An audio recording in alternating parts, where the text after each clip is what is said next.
ನಾನೀಗ ಟೈಮ್ ಇಲ್ಲ. ಒಂದು ಮಾಡ್ಕೊಂಡು ತಿಂಡಿ ತಿಂದಿಲ್ವೇನ ಇನ್ನ ಇವನ್ ರೆಡಿ ಮಾಡಕ್ಕೆ ಜಾಸ್ತಿ ಕೆಲಸ ಆಗಿತ್ತು.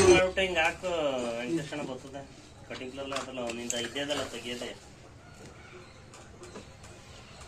ಎಷ್ಟು ನೋಡಿರಕ್ಕಿಲ್ಲ ನಾನು.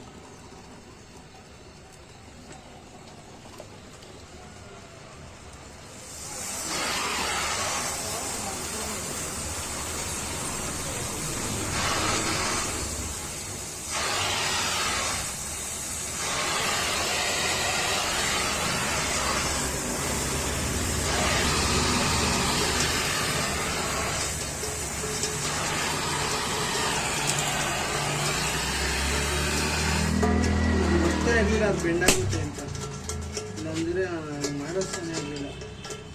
ಇವಾಗ ಮಾಡಿಸ್ತಾ ಇದ್ದೀನಲ್ಲ ಅದೇ. ಸೊ ಗೈಸ್, ನಾನು ಹೇಳೋದು ಇಷ್ಟೇ, ಯಾರಾದರೂ ಗಾಡಿನ ಮುಂದೆ ಹಾಕಬೇಕು ಅಂದರೆ ಸ್ಟ್ಯಾಂಡ್ನ ಮೇಲಕ್ಕೆ ಎತ್ತಿ ಗಾಡಿನ ಮುಂದೆ ಹಾಕಿ. ಸೊ ಅದು ನೀವು ಆ ಥರ ಮಾಡಿಲ್ಲ ಅಂತಂದರೆ ಸ್ಟ್ಯಾಂಡ್ ಏನಾದರೂ ಮುರಿದೋಯ್ತು ಅಂತಂದರೆ ಪಾಪ ಓನರು ಅವ್ರ ಗಾಡಿ ಓನರು ಅವ್ರಿಗೆ ತುಂಬ ಕಷ್ಟ ಆಗುತ್ತೆ. ಇಲ್ಲಿಂದ ಅವ್ರು ಹೋಗಿ ರೆಡಿ ಮಾಡಿ ಕೆಲಸ ಗಾಡಿ ಎಲ್ಲ ಬಿಡಬೇಕಾಗುತ್ತೆ, ತುಂಬ ಪ್ರಾಬ್ಲಮ್ಗಳಾಗುತ್ತೆ ಪಾಪ. ನೋಡಿರಿ, ನಾನು ಸ್ಟ್ಯಾಂಡು ಅವರು ಯಾರು ಮಾಡಿದ್ದಾರೆ ಅಂತ ಗೊತ್ತಿಲ್ಲ. ಸೊ ಮುರಿದಾಕಿರೋದಕ್ಕೆ ನನಗೆ ಹೆವಿ ಬೇಜಾರಾಗಿತ್ತು. ತುಂಬ ಬೇಜಾರನ್ನ ಹೇಳ್ಕೊಳಕ್ಕೂ ಆಗಲ್ಲ. ನೋಡಿ, ಆ ಗಾಡಿದು ಹೆಂಗಾಗಿದೆ ಅಂತಂದರೆ ತೋರಿಸ್ಕೊಳಕ್ಕಾಗ್ತೀನಿ, ಇರೋಕ್ಕಾಗ್ತೀನಿ. ಇವಾಗ ಹೋಗಿ ರೆಡಿ ಮಾಡ್ತಾನೆ ಅಂತಂದರೆ ಅದು ರೆಡಿ ಮಾಡೋಕ್ಕೆ ಎಷ್ಟು ಅವ್ರಿಗೂ ಹಿಂಸೆ. ಅದನ್ನು ಅಲ್ಲಿ ರಿಮೂವ್ ಮಾಡಿಸ್ಕೊಂಡು ತಿರ್ಗಾ ತೊಗೊಂಡೋಗಿ ಗ್ಯಾರೇಜಲ್ಲಿ ಅದನ್ನು ರೆಡಿ ಮಾಡಿಸ್ಕೊಂಡು ಬೇರೆ ಥರ ಕೆಲಸ ಆಗಿ ತುಂಬ ಬೇಜಾರಾಗುತ್ತೆ ನನಗೂ. ದುಡ್ಡು ಯಾರು ಬಿಟ್ಟು ಕೊಡೋಲ್ಲ ಯಾರೂ. ಸೊ ನಮಗೆ ಕಷ್ಟ, ನಮಗೆ ಯಾರು ಹೇಳ್ಕೊಳಕ್ಕೂ ಆಗಲ್ಲ, ತುಂಬ ಹೇಳೋಕ್ಕೂ ಆಗಲ್ಲ. ಅದು ಈ ಥರ ಎಲ್ಲ ಮಾಡಿದ್ರೆ ಅವ್ರ ಓನರ್ವ್ರಿಗೂ ಕಷ್ಟ ಆಗುತ್ತೆ. ಕೆಲಸ ಕಾರ್ಯಕ್ಕೆ ಹೋಗಿದ್ರೆ ಅವ್ರಿಗೂ ಹಿಂಸೆ ಆಗುತ್ತೆ, ಏನು ಕೆಲಸಗಳೂ ಆಗಲ್ಲ. ನೋಡಿ, ಅದು ತೆಗಿಯೋಕ್ಕೇನೆ ಎಷ್ಟು ಕಷ್ಟ ಆಗ್ತಾಯಿದೆ ನೋಡಿ, ಬಿದೋಗ್ತಾ ಇದೆ, ಇರೋಕ್ಕಾಗ್ತಾಯಿಲ್ಲ. ಅದು ತೆಗಿಯೋಕ್ಕೇನೆ ತುಂಬ ರಿಸ್ಕ್ ಆಗಿದೆ. ತೆಗಿಯೋಕೆ ಆ ಥರ ಎಲ್ಲ ಕಟ್ಟಾಗೋಯ್ತು ಅಂತಂದರೆ ತೆಗಿಯೋಕ್ಕಾಗಲ್ಲ.